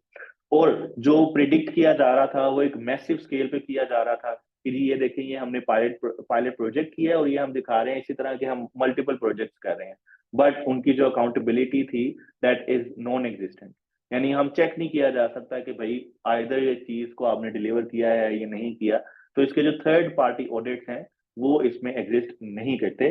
तो इस वजह से हम कहते हैं कि इसमें इनएफिशिएंसीज हैं और रेड टेपिज्म है, और इसी वजह से जो है वो हम ब्यूरोक्रेट्स जो है वो इसके अंदर जाना पसंद करते हैं, क्योंकि उनको अच्छा वहां पे जो है वो अर्निंग अपॉर्चुनिटीज नजर आती हैं। Sadly to say, but this is what the reality is. अब दूसरे नंबर पर बात करें, it has duplication of efforts among specialized agencies. ठीक है, अब इसकी स्पेशलाइज्ड एजेंसीज काफी ज्यादा हैं और डुप्लीकेट करती हैं। फॉर एग्जांपल जो यूएनडीपी है, ये डेवलपमेंट का भी काम कर रही है, पॉवर्टी एलिवेशन का भी काम कर रही है।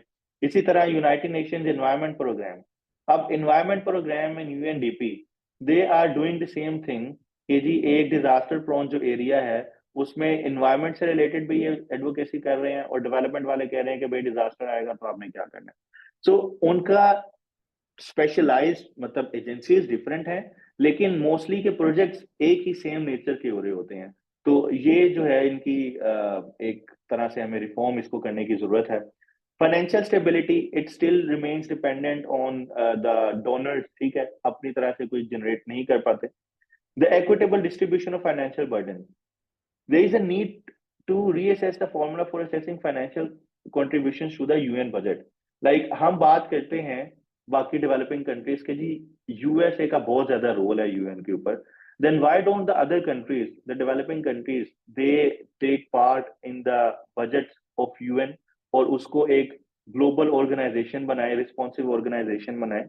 तो this is again one criticism on the United Nations, और ये क्रिटिसिज्म किया जाता है डेवलपिंग कंट्रीज पे कि भाई आप भी कुछ इसके अंदर कंट्रीब्यूट करें, ताकि आप सिर्फ पैसे ना लेते रहें, you have to contribute something in terms of budget, ताकि आप यूएस को या इस तरह बाकी कंट्रीज को आप फिर क्वेश्चन कर सकें। अब इसका बात की जाती है हमने इसको रिफॉर्म करना है। अब हम इसको कैसे रिफॉर्म कर सकते हैं?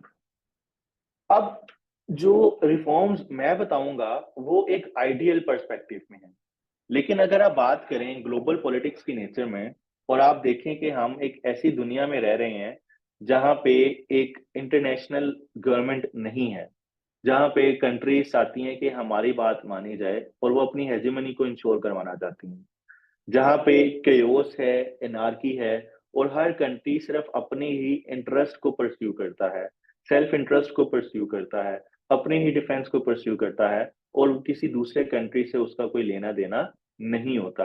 तो हम इस इन्वायरमेंट में रह रहे हैं। अब इस इन्वायरमेंट को हम कहते हैं रियलिज्म। जो आप आईआर के स्टूडेंट्स होते हैं वो इस चीज को हम कहते हैं रियलिज्म।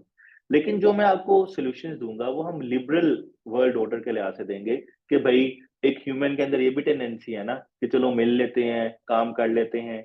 इसी तरह जो लिबरलिस्ट होते हैं वो कहते हैं कि भाई ये भी टेंडेंसी मुल्कों के अंदर भी है ना, देखें जब कोई डिजास्टर आता है तो आपको बाकी मुल्क वाले इमदाद देते हैं, इस तरह की चीजें करते हैं। तो we have tendency to cooperate.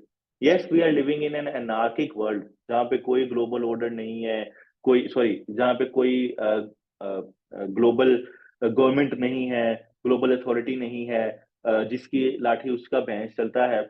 लेकिन इस सारे इशू के बावजूद कंट्रीज आर स्टिल कोऑपरेटिंग। तो अगर हम इस माइंडसेट को लेके चलें तो फिर आप जो प्रपोजल देंगे, जो सोल्यूशन देंगे, हम उसको कुछ इम्प्लीमेंट कर सकते हैं। अब सबसे पहला जो सोल्यूशन हम देंगे वो हम ये देंगे कि हमने इसकी जो यूएनएससी है उसको हमने रिफॉर्म करने की जरूरत है।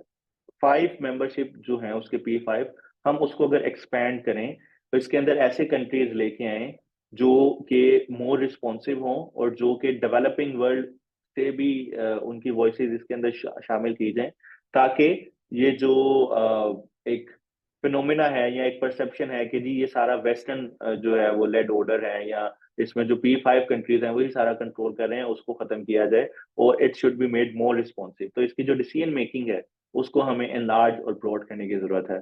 देन अबोलिशिंग और लिमिटिंग द वीटो पावर, अब इसको लिमिट कैसे करने की जरूरत है। अब फॉर एग्जांपल के जी आपने एक, आपके पास जनरल असेंबली भी है यूएन की, ठीक है। अब कुछ इंपॉर्टेंट इश्यूज हैं जिसपे यूएन को वीटो पावर दे दी जाए।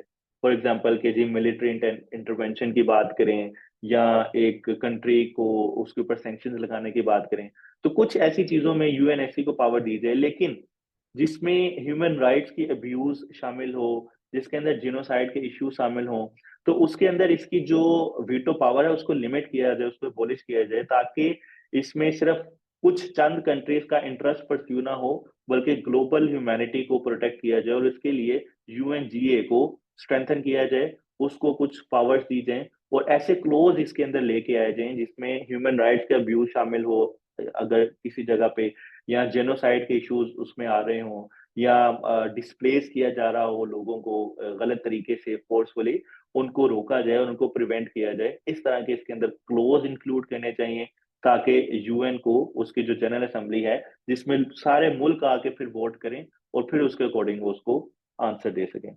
Then we need to include representation of global south, जैसे मैंने आपको ऑलरेडी फर्स्ट पॉइंट में एक्सप्लेन कर दिया। अब पहले हमें इसकी यूएनएससी को रिजोल्व करेंगे, आपको मैंने बताया कैसे करेंगे। Then we need to resolve this issue of bureaucracy and red tapism, ठीक है। अब जैसे मैंने आपको कहा कि थर्ड पार्टी ऑडिट्स जरूरी हैं, कि भाई इसके फंडिंग आ रही है, कहाँ पे जा रही है, क्या चीजें ले रहे हैं, किस तरह के कॉन्ट्रैक्ट्स हो रहे हैं, उसका कुछ आउटकम आ रहा है ग्राउंड लेवल पे, उसके कुछ पॉवर्टी फॉर एग्जांपल एलिविएशन हो रही है, डेवलपमेंट प्रोजेक्ट्स जो बनाए हैं क्या वो वायबल है, फिजिबल है। तो इसमें इसका एक थर्ड पार्टी ऑडिट होना चाहिए यूएन का, और उसका एक सेपरेट यूएन एजेंसी बना सकती है, जो कि यूएन के ही प्रोजेक्ट्स को एवेलुएट करे और उसको जो है वो इंश्योर करे transparency.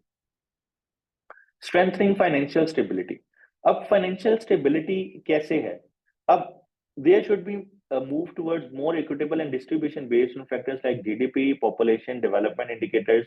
They can ensure a fairer sharing of financial burden among member states. For example अगर हम बात करते हैं, US is the largest contributor, but on the other hand China is also the second largest economy in the world, and after that we have Japan, after that we have India और बाकी countries. So according to their, like जिस तरह आपका NFC award है, इस तरह there should be some formula जिसके अंदर हर कंट्री के ऊपर उसका शेयर रखा जाए based on it's GDP, based on its population, based on its development indicators, कि भाई जिसके अंदर डेवलपमेंट ज्यादा है वो ज्यादा कंट्रीब्यूट करे ओवरऑल, और जिसके पास जो है वो जीडीपी ज्यादा है वो भी इसके अंदर कुछ कंट्रीब्यूट करें। So it's an ideal solution, but it's still a solution. तो इस तरह की चीजें जो है वो आपके यूनाइटेड नेशंस को बेहतर बना सकती हैं। अब की रिफॉर्म्स इसके अंदर की गई हैं ये, ठीक है। Two models propose for expanding security council, Kofi Annan ने, ठीक है, इसके अंदर जो चीजें की, human rights council replaces the former united nations commission, और इस तरह की चीजें जो है वो इसके अंदर आई हैं, but still it is a long way to go, आपको जरूरत नहीं है करने की। अब चैलेंजेस कौन से आ सकते हैं इसको रिफॉर्म करने के लिए। सबसे पहले चैलेंजेस आएगा भाई, आप जिसकी वीटो काम करोगे वही चैलेंज करेगा। veto wielding countries, they are the superpowers right now, UK, France को निकाल के US, China and Russia. So they will not tolerate के भाई उनकी पावर शेयर की जाए। अगर इस तरह का कोई होता है कोई चीज, तो जिस तरह लीग ऑफ नेशन का हाल हुआ था इसी तरह यूनाइटेड नेशंस का हाल हो जाएगा, and it will become further Toothless. And ये वाले जो कंट्रीज हैं ये कोऑपरेट ही नहीं करेंगे, कहेंगे ठीक है आपने हमें पावर खत्म कर दी है हमारी, so we will not be cooperating. और इस तरह एनआरकी और इस तरह केओस ऑर्डर ग्लोबल सिस्टम है वो ज्यादा हो सकता है। इसके अलावा जियोपॉलिटिकल टेंशंस हैं जिसकी वजह से इसको ओवरकम नहीं किया जा सकता, इसके जो रिफॉर्म्स हैं। सबसे पहले आपका जो the impact of global conflicts on UN reforms effort, ठीक है। जैसे जियोपॉलिटिकल कॉन्फ्लिक्ट्स हैं, for example Russia versus Ukraine. अब इसके अंदर भाई, अब आप जो है वो रशिया के ऊपर सैंक्शन तो लगा रहे हैं, but on the other side you have Israel and Gaza conflict, तो इसराइल के ऊपर सैंक्शन नहीं लगाई जा रही। तो here we have geopolitics, here there is an interest of developed world और there is an interest of western countries. अब यही चैलेंजेस को एक्सप्लेन करता है रियलिस्ट थॉट। कि भाई वो कहेंगे हम क्यों कोऑपरेट करें, हम क्यों बजट शेयर करें। अगर इसराइल जो है वो इस तरह कर रहा है तो इसराइल हमारे लिए इंपॉर्टेंट भी है, क्योंकि इसराइल जो है वो हमारी पॉलिटिकल पार्टीज की काफी ज्यादा उसकी सपोर्ट करता है, अच्छी स्ट्रॉन्ग लॉबी है उसकी, ठीक है, कंट्रोल करता है काफी चीजों पे, जो इसकी लॉबी है, ज्यूइश लॉबी। तो इस वजह से जो जियो पॉलिटिक्स है वो भी इसके जो रोल को, इसके जो रिफॉर्म के प्रोसेस को स्लो कर रहे हैं, ठीक है। इसके अलावा the global response to contemporary crisis. अब ये तो हमने चैलेंजेस देख लिए, मेजर चैलेंजेस आपका यही था रिफॉर्म का कि भाई दैट इज द एडवोकेसी और that is the resistance from current permanent members and geopolitical tension. ये दो आप इसमें लिख सकते हैं चैलेंजेस मेजर, ठीक है। इसको एक दो दो एग्जांपल से एक्सप्लेन कर सकते हैं। अब हम बात करेंगे कि क्या रेलिवेंट है यूएन या इसको खत्म कर दें। जितने हमने चैलेंजेस देख लिए, क्या इन सारे चैलेंजेस को देखने के बाद, इन फेलियर्स को देखने के बाद हम कहें कि भाई यूएन इज डेड? तो आप कह सकते हैं कि UN is dead but still we need United Nation. क्यों? अभी रिसेंट एग्जांपल अगर आप बात करते हैं कोविड पेंडेमिक में, तो इस तरह के आपके पास काफी ज्यादा पेंडेमिक्स आने वाले हैं। We are living in the climate change era, तो इस तरह की काफी चीजें आपके पास आने वाली हैं and we have to deal with it. तो we need global consensus and for that united nations can help, and it can also help in humanitarian assistance. It can also help in poverty alleviation, in curbing climate change, ठीक है, preventing fossil fuels usage। इसके ऊपर pressure डालने के लिए आपका United nation relevant है, but it is irrelevant when it comes to geopolitics and it comes to the countering the power of your P5 members। तो फिर आपका irrelevant हो जाता है। रेलिवेंट कब हो जाएगा? जब ग्लोबल नेचर के इश्यूज होंगे, यानी वो किसी रीजन से रिलेटेड नहीं होंगे, वो रिलेटेड होंगे ओवरऑल, यानी पूरी दुनिया को जिसका मसला हो रहा हो, तो उसके लिए यूएन रेलिवेंट बन जाएगा। लेकिन जिसमें रीजनल बात आ जाएगी, जियोपॉलिटिक्स आ जाएगी, ठीक है, जिसमें पावर गेम आ जाएगी, तो उसमें फिर यूएन का आपको कोई ना कोई नतीजा उसमें से कंक्रीट नजर नहीं आएगा। तो this is all about we have on United Nation. अब जी इसमें अगला जो है वो looking towards the future, adapting the evolving change. हमें इसको इवॉल्व करने की जरूरत है और हमें इसमें रिफॉर्म्स लाने की जरूरत है। वही चीज जो मैंने अभी आपको वर्बली बता दी। तो ये सारी चीजें थी यूनाइटेड नेशंस की, काफी ज्यादा बता दी हैं। अब हम नेटो को नहीं करेंगे, नेटो को हम दोबारा किसी टॉपिक में डील करेंगे। आज के लिए इतना ही काफी है। आई नो कि it is a very lengthy lecture, but we have to cover these organization, क्योंकि this is the second lecture to cover the organization. We have already consumed one full lecture to cover these organization. अब ये organisation में कोई भी question आ सकता है, SCO से related आ सकता है, ब्रिक्स से रिलेटेड आ सकता है, even they can ask for the G7 के भाई G7 countries are the are like trying to control the world and they are having different instruments, so explain how they are ensuring their control over world politics, ठीक है। या United Nations के ऊपर आ सकता है कि United Nation has been criticized because of it extreme failures.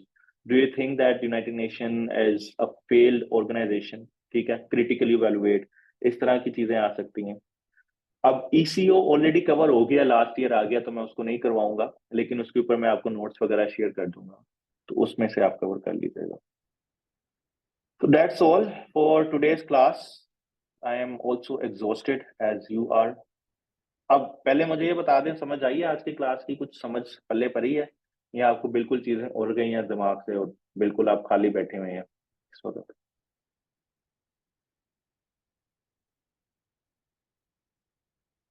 समझ आ गई है, ऑलराइट। हमें कुछ इस तरह के टॉपिक्स होंगे, लेक्चर होंगे जो लेंथी होंगे। जैसे कल वाला लेक्चर तो बड़ा एक छोटा लेक्चर था, पाक यूएस रिलेशन, उसमें इतनी मुश्किल चीजें नहीं थी। आज वाला लेक्चर थोड़ा लेंथी था, इसमें आपके पास 3-4 ऑर्गेनाइजेशन की हैं। किसी को अगर कोई चीज समझ नहीं आई तो दोबारा रीड कर सकता है, स्लाइड्स या लेक्चर सुन सकता है, आपको वो चीजें समझ आ जाएंगी। अब किसी का कोई क्वेश्चन है तो पूछ ले।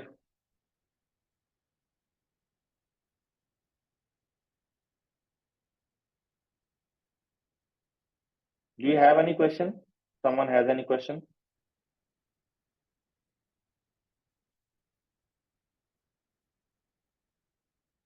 इसमें किसी ने पूछा कि यूरोपियन यूनियन आसियान वगैरह नहीं करेंगे, आसियान हम नहीं करेंगे। ओआईसी वाली चीजें मैं आप लोगों के साथ शेयर कर दूंगा। यूरोपियन यूनियन हम क्यों करें करंट अफेयर्स के लिहाज से, इस तरह तो फिर बहुत ज्यादा चीजें हो जाएंगी। जी जैन, क्या क्वेश्चन आपका? रिसेंटली पाकिस्तान नॉन परमानेंट वो जो मेंबर्स होते हैं सिक्योरिटी काउंसिल वो बना है, तो उसका क्या इम्पैक्ट होगा हमारे आने वाले 2 सालों के लिए, क्योंकि 2 साल की मेंबरशिप होती है, तो इसका पाकिस्तान कोई को इम्पैक्ट मेंबरशिप होगा मिली है। मेजरली? अब इसमें कुछ इसके डिसीजंस होते हैं जो इसके बॉडीज के होते हैं, डिफरेंट बॉडीज में, उसमें फिर पाकिस्तान एक डिसीजन मेकिंग प्रोसेस में हेल्प कर सकता है। लेकिन इसके पास जो ये नॉन परमानेंट मेंबर्स हैं, इनके पास कोई ऐसी वीटो पावर नहीं है, या इनके पास कोई, इनकी जिस तरह यूएनएससी है, सिक्योरिटी काउंसिल है, वो डिसीजन मेकिंग बॉडी है। जो नॉन परमानेंट मेंबर्स हैं ये भी कुछ ब्रोडर इश्यूज पे डिसीजन लेते हैं, गवर्निंग बॉडी करते हैं, यूएन के मामला चलाते हैं, लेकिन इनका ग्लोबल पॉलिटिक्स पे कोई ऐसा जो मेन इम्पैक्ट है वो नहीं।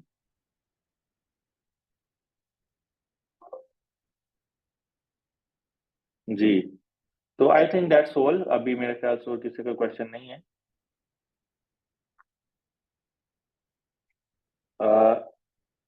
I am turning of the recording.